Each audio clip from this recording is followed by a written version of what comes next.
Mafia सरगना अतीक अहमद और अशरफ की गोली मारकर हत्या कर दी गई। लेकिन सवाल ये उठता है कि अतीक अहमद था कौन, उसकी कहानी क्या है। ये मेरे साथी रणवीर ने फाइनल रिपोर्ट में बताया था। आप वो रिपोर्ट यहाँ देख सकते हैं। एक शहर जहाँ गंगा और यमुना का संगम होता है, जिस शहर को पहले प्रधानमंत्री जवाहरलाल नेहरू के नाम से जानते हैं, जिस शहर को शिक्षा का सबसे बड़ा केंद्र माना जाता था, और इस धर्म की नगरी में अधर्म का काम करने वाले एक शख्स की वजह से भी इस शहर को बदनाम करने की कोशिश हुई। ये शख्स है अतीक अहमद और ये शहर है प्रयागराज। अतीक अहमद नाम के एक बदमाश, या यूं कहें गुंडा, या यूं कहें दबंग, या फिर हिस्ट्री शीटर या गैंगस्टर, जो भी कहें, लेकिन अतीक अहमद ने प्रयागराज को बदनाम करने में कोई कोर कसर नहीं छोड़ी।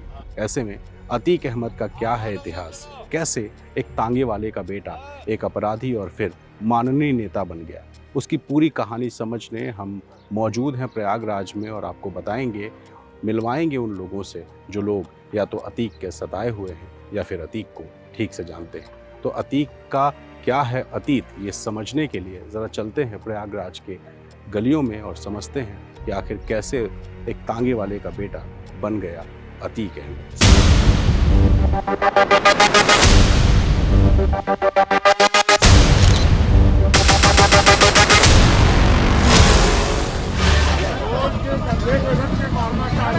वो समाजवादी पार्टी के द्वारा पोषित माफिया है और उसकी कमर को तोड़ने का काम हमारी सरकार ने किया है। इस माफिया को मिट्टी में मिला देंगे।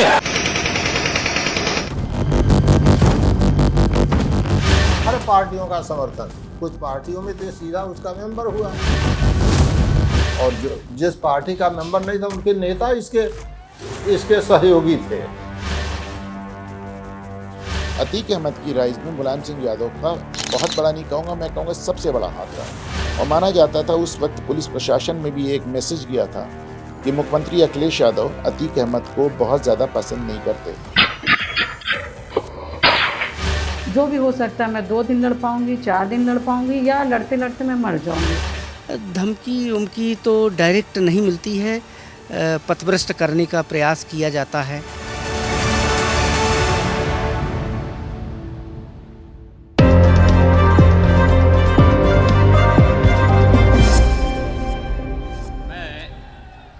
आदित्यनाथ योगी 2017 में उत्तर प्रदेश में सत्ता बदली तो मुख्यमंत्री योगी आदित्यनाथ बन गए। योगी आदित्यनाथ की सरकार आते ही माफियाओं पर कार्रवाई शुरू की गई और अतीक जैसे जो माफिया हैं उनको सबसे पहले आर्थिक चोट पहुंचाई गई।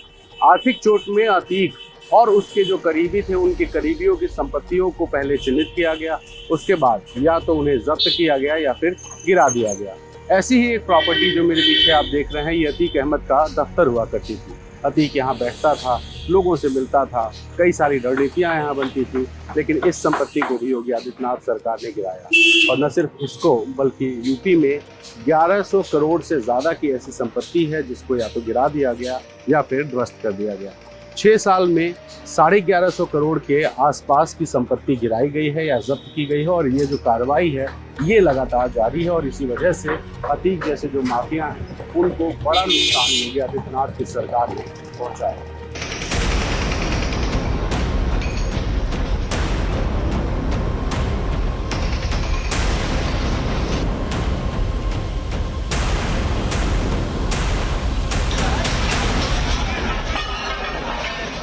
जो आज बुलडोज़र कल्चर की बात होती है और जिस बुलडोज़र के से अपराधियों के मकान और बिल्डिंग गिराने की इतनी ज़्यादा चर्चा हो रही है, जिसको योगी आदित्यनाथ से जोड़ के देखा जाता है, इसकी जो सबसे पहली मिसाल पेश की थी वो मायावती ने की थी 2007 में, जब उन्होंने चकिया में अतीक अहमद का ऑफिस भी गिरा दिया था, वो सिविल लाइन्स में उनकी बिल्डिंग भी गिरा दी थी।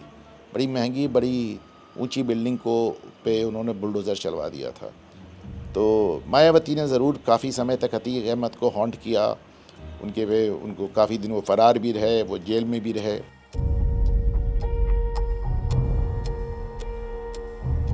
अतीक अहमद का जन्म एक गरीब परिवार में हुआ था। उसके पिता इन्हीं सड़कों पर टांगा चलाया करते थे। लोग उन्हें पहलवान के नाम से जानते थे और उनकी भी छवि दबंग किस्म की थी, लेकिन वो अतीक की तरह माफिया या डॉन नहीं थे।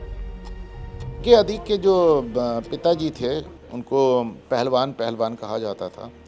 वो थोड़ा सा झगड़ालू किस्म के थे और उनके विवाद होते रहते थे। तो उनको मोहल्ले के लोग और इलाके के लोग पहलवान के, इनफैक्ट अतीक अहमद खुद भी अपने पिताजी को पहलवान कह के ही संबोधित करते थे, मैंने कई बार सुना। तो लेकिन उनका कोई आपराधिक बैकग्राउंड नहीं था, उनके ऊपर कभी कोई मुकदमा नहीं हुआ, उन पे उनकी कोई क्रिमिनल हिस्ट्री नहीं थी। तो अगर जो अपराध आप देख रहे हैं और ये जो मुकदमों की सीरीज़ है, जो ये हिस्ट्री शीट है, वो अतीक अहमद से ही शुरू होती है। जानकार बता रहे हैं, अब सब तमाम रिकॉर्ड सामने आ रहे हैं। पहले अतीक, हम लोग प्रयागराज में रहते हुए भी बहुत ज़्यादा वाकिफ़ नहीं थे, छोटे मोटे अपराध करने वाले बहुत लोग होते हैं, पर अतीक अहमद पहली बार लाइमलाइट में आते हैं चांद बाबा हत्याकांड के साथ। चांद बाबा यहाँ के एक कॉरपोरेटर थे और उनका आपराधिक इतिहास था, हिस्ट्री शीटर थे। और चांद बाबा की जो एक मर्डर हुई और उसमें अतीक अहमद पे आरोप लगा, ये माना जाता था कि मुस्लिम डॉन बनने की एक राइवलरी थी। जितने भी माफिया नज़र आते हैं, ये किसी न किसी जाति का, वर्ग का, कौम का इन्हें समर्थन हासिल होता है। तो ऐसे में जो शहर का, जो इलाहाबाद शहर का जो पश्चिमी इलाका, जो मुस्लिम बाहुल्य इलाका है, उसमें वर्चस्व की लड़ाई में माना जाता है कि अतीक अहमद और चांद बाबा के बीच में ये एक वर्चस्व की जंग थी, जिसमें चांद बाबा की हत्या दिन दहाड़े और चाय की दुकान पे गोली और बम के साथ हो जाती है। और ये काउंटिंग के दिन होता है। अतीक अहमद जब बड़ा होना शुरू हुआ तो उसने लोगों पर धौंस जमाने के लिए दबंगई करनी शुरू की। इस खेल में उसको मज़ा आना लगा और उसके बाद 1979 में उसके खिलाफ पहला मुकदमा दर्ज हुआ। हालांकि अपराध में अतीक अहमद ने अपने हाथ नहीं रोके और धीरे धीरे उसकी जो आपराधिक गतिविधियां थी वो बढ़ती गई। लेकिन अतीक को ये बात भी पता थी कि अगर वो अपराध करता रहा तो ज़्यादा दिन तक बच नहीं सकता। इसलिए 10 साल बाद यानी 1989 में उसने पहला चुनाव लड़ा, विधानसभा का चुनाव जीता और माननीय बन गया। 89 का चुनाव निर्दल था तो तब सत्ता से जुड़ा, 91 का चुनाव निर्दल था तब भी जो है मैंने अपना मैनेज करता रहा। फिर 93 का जो चुनाव लड़ा वो इसके खिलाफ सपा बसपा ने कोई कैंडिडेट नहीं खड़ा किया था। 96 में सपा के टिकट पर लड़ा, 2002 में अपना दल के टिकट पर लड़ा, तो सब चलता रहा। फिर ये हर पार्टियों का समर्थन, कुछ पार्टियों में तो सीधा उसका मेंबर हुआ और नहीं तो बाद में, और जो जिस पार्टी का मेंबर नहीं था उनके नेता इसके सहयोगी थे। इस बीच मुलायम सिंह यादव से अतीक की नज़दीकियां बढ़ी और 2004 के लोकसभा चुनाव में मुलायम सिंह यादव ने उसको फूलपुर से समाजवादी पार्टी का टिकट दिया। वो चुनाव लड़ा, चुनाव जीता, सांसद बना।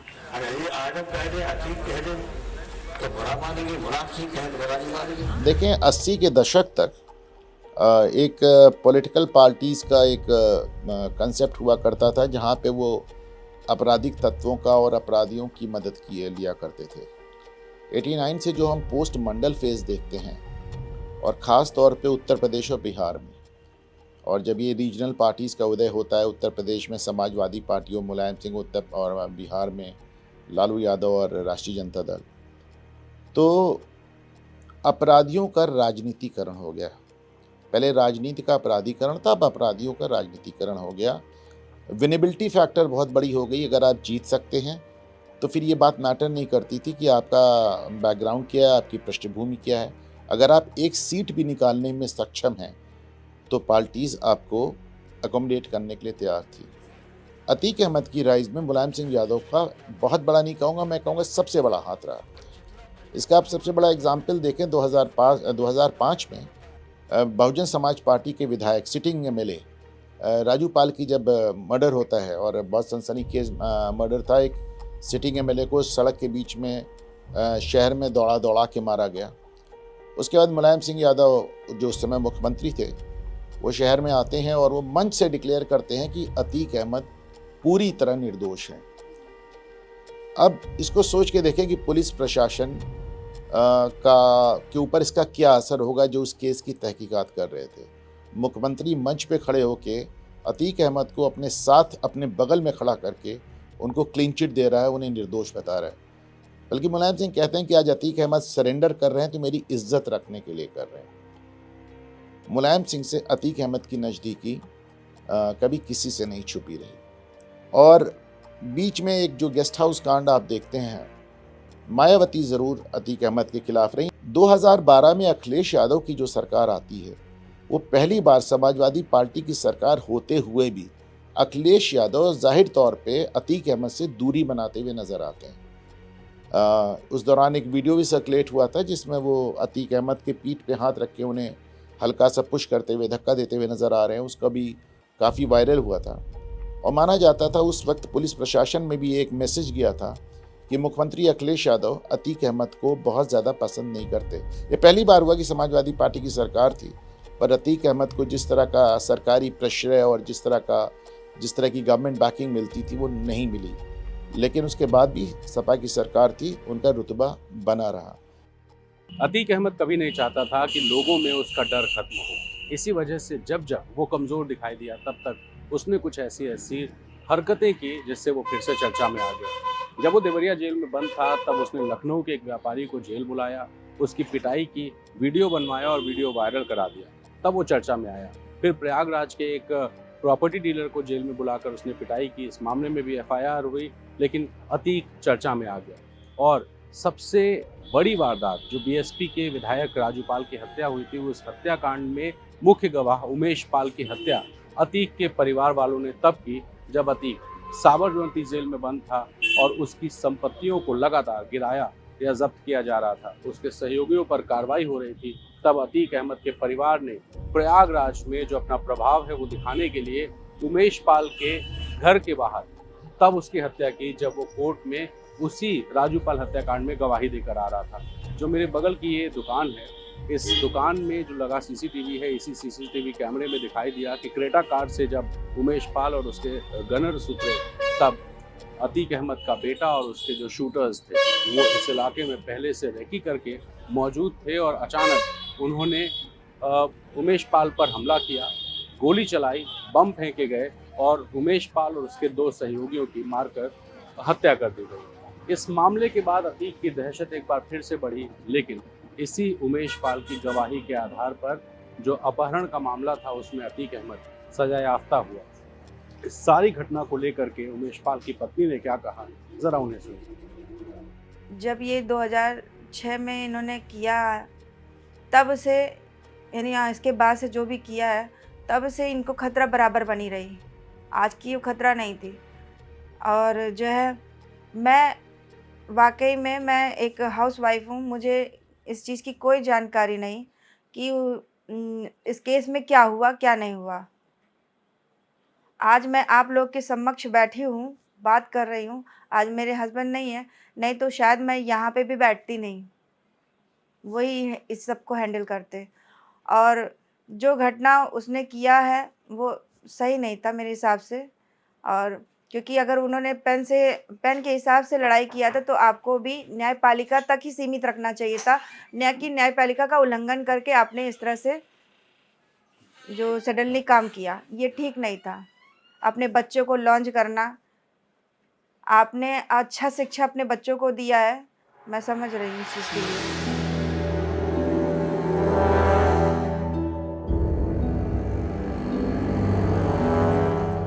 1980 का दशक था जब अतीक अहमद एक के बाद एक आपराधिक घटनाओं को अंजाम दे रहा था। लेकिन उसी 1980 के दशक के खत्म होते होते वो विधानसभा का चुनाव जीतकर माननीय बन गया। लेकिन ऐसा नहीं था कि राजनीति में आने के बाद अतीक अहमद ने आपराधिक घटनाओं को कम किया या खत्म किया, बल्कि उसकी अपराध की जो गतिविधियां थी वो बढ़ती गई। एक के बाद एक मुकदमे दर्ज होते गए, मामला कोर्ट जाता था, लेकिन गवाही देने वाला कोई नहीं मिलता था, क्योंकि गवाहों को या तो डराया धमकाया जाता था या फिर मार दिया जाता था। स्थिति ये थी कि जिस कोर्ट में अतीक का मामला सुनवाई के लिए जाता था, जजेस अपने आप को उस मामले से अलग कर लेते थे। अब सोचिए कि अतीक के खिलाफ प्रभाव कितना था। ऐसे में प्रयागराज के DSP रैंक से लेकर SSP और IG रह चुके लालजी शुक्ला ने क्या बताया, जरा उन्हें सुनिए। अतीक अहमद का आपराधिक इतिहास जो ऑन रिकॉर्ड है वो 1979 का है। खुलदाबाद में एक हत्या से शुरू होता है। उससे पहले ये मोहल्ले का दबंग था, मनबड़ था, कम पढ़ा लिखा था, मतलब ये मैट्रिक पास नहीं है, बाद में कहीं से सर्टिफिकेट ले लिया हो, मैं उस पर कुछ नहीं कह सकता, लेकिन मेरे कार्यकाल में इसको शिक्षा अल्प शिक्षा ही कही जाएगी। इनके पिता तांगा चलाते थे, हाजी फिरोज। तांगा चलाने में इनकी रुचि नहीं, पढ़े लिखे नहीं, घर पर धन इतना था नहीं कि कोई व्यापार कर सके। व्यवसाय घोड़े का था, तो उससे अच्छा व्यवसाय चाहिए, पैसा चाहिए। और जो है अभी आए तो कहाँ से आए, या तो व्यवसाय से आए या नौकरी से आए, नौकरी कर नहीं सकते थे, तो अपराधी एक क्षेत्र बचा, तो मनबड़ हुआ। फिर जो है मारपीट, उसी में पैसा वसूलना, ज़मीन उमीन दाएँ बाएँ सब करता रहा, जो प्रारंभिक इतिहास है। हत्या कर दिया तो नाम हो गया। एक हत्या इसने बिहार में की, बोकारो में, अब झारखंड में है। अब जब ये है तो फिर अब वो आसपास का जो है ये दबंग हो गया, और लोगों से भी जो छोटे मोटे अपराधी थे उनसे टकराया, वो किया, मारा पीटा, उनमें ये अपना बढ़ता गया, लोग इसके साथ जुड़ते गए। फिर इसके मन में आया कि ये तो खाली अपराध से तो हम केवल अपराध से सफल नहीं हो सकते, जब तक मुझे प्रोटेक्शन नहीं मिलेगा, जब तक मुझे समाज का, प्रशासन का, शासन का, तो समाज का तो समाज में चल रहा है, जोड़ लेगा, लेकिन शासन प्रशासन के प्रोटेक्शन के लिए राजनीतिक पद होना चाहिए। कोई पार्टी से जुड़ा नहीं था।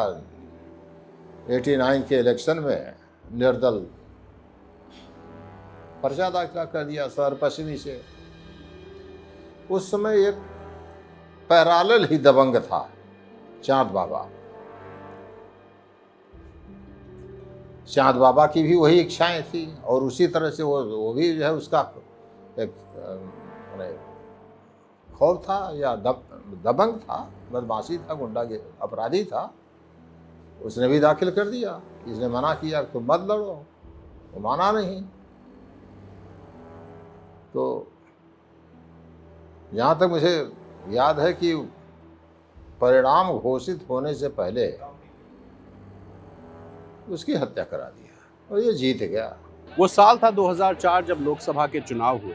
विधायक अतीक अहमद को समाजवादी पार्टी ने फूलपुर से सांसद का टिकट दिया। चुनाव हुआ, चुनाव जीतकर अतीक अहमद संसद पहुंच गया, और अपनी खाली की गई विधानसभा की सीट पर उसने अपने छोटे भाई अशरफ को टिकट दिलाया। इस चुनाव में अशरफ के खिलाफ राजूपाल मैदान में थे, और चुनाव में अशरफ चुनाव हारा, राजूपाल चुनाव जीतकर विधायक बन गए। लेकिन ये बात अतीक अहमद को इतनी नागवार गुजरी कि उसने राजूपाल की हत्या करा दी। इस हत्या के बाद से ही अतीक अहमद के दिन खराब होने शुरू हो गए, क्योंकि अतीक अहमद पहले फरार हुआ, फिर गिरफ्तार हुआ, फिर जमानत पे बाहर आया, और उसके बाद कई चुनाव में वो कोशिश करता रहा, लेकिन चुनाव हारता गया। योगी आदित्यनाथ की सरकार 2017 में बनी, और उसके बाद से अतीक अहमद को कमज़ोर करने के लिए तमाम कार्रवाई की गई। उसके संपत्तियों को गिराया गया, जब्त किया गया, कुछ अवैध कब्जों को खाली कराया गया, और तमाम ऐसे मुकदमे थे जिस पे कार्रवाई आगे बढ़ी।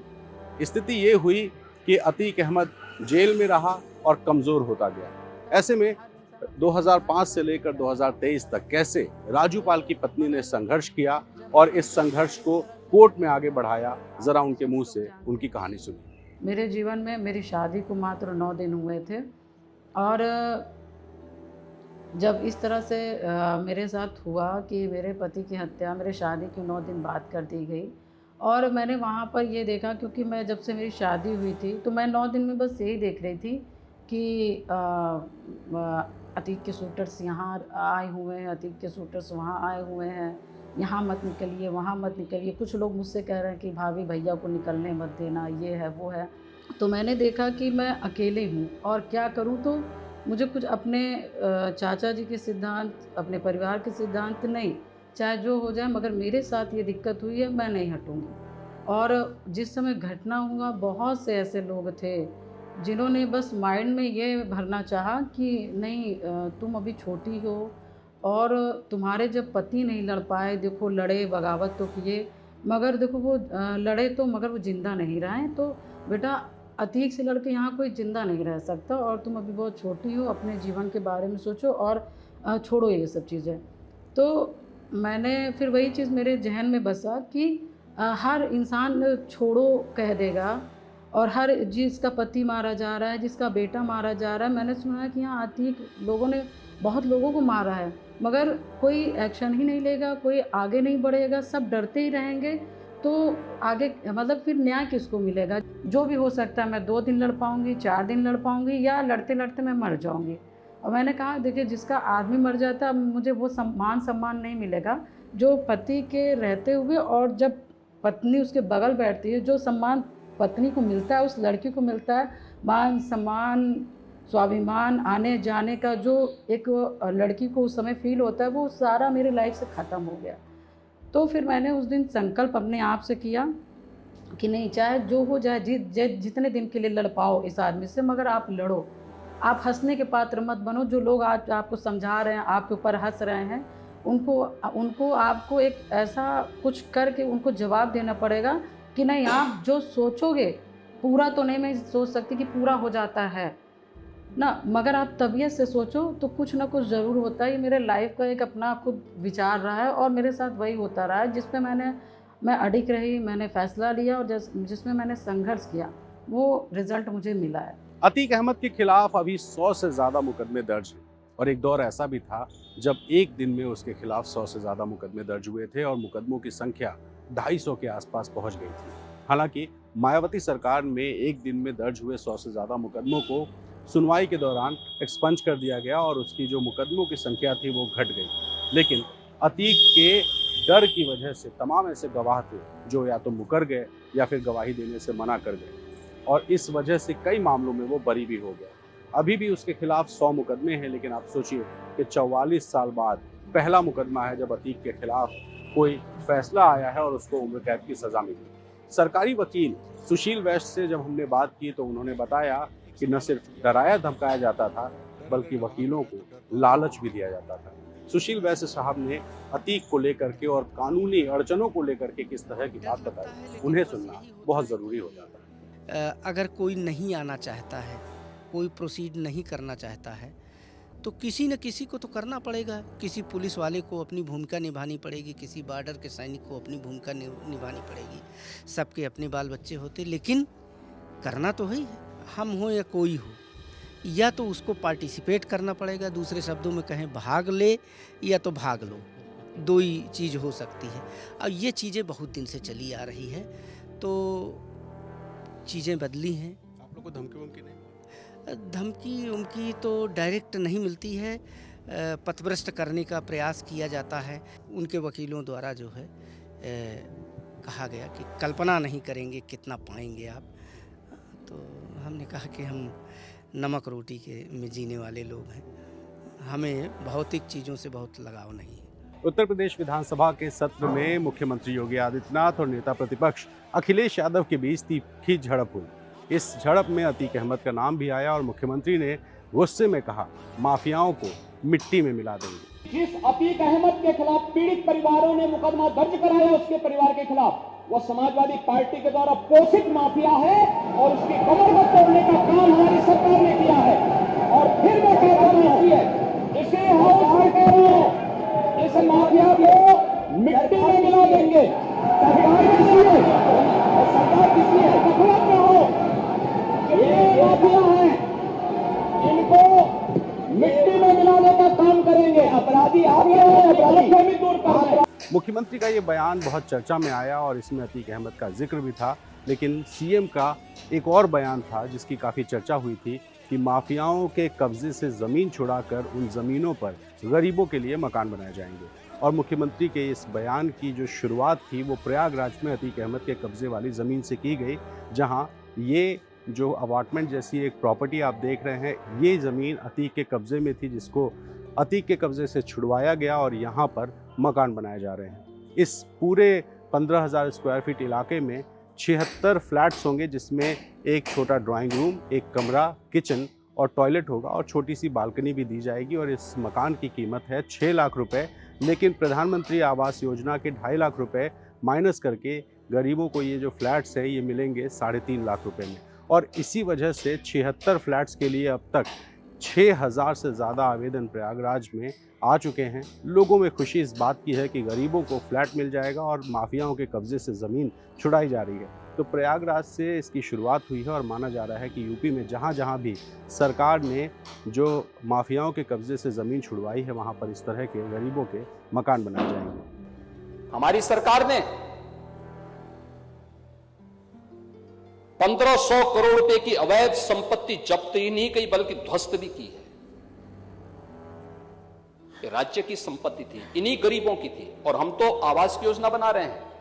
इन माफियाओं ने जिन जमीनों पर कब्जा करके अपनी हवेली खड़ी की थी, वहीं ध्वस्तीकरण करके गरीबों के आवास बनेंगे।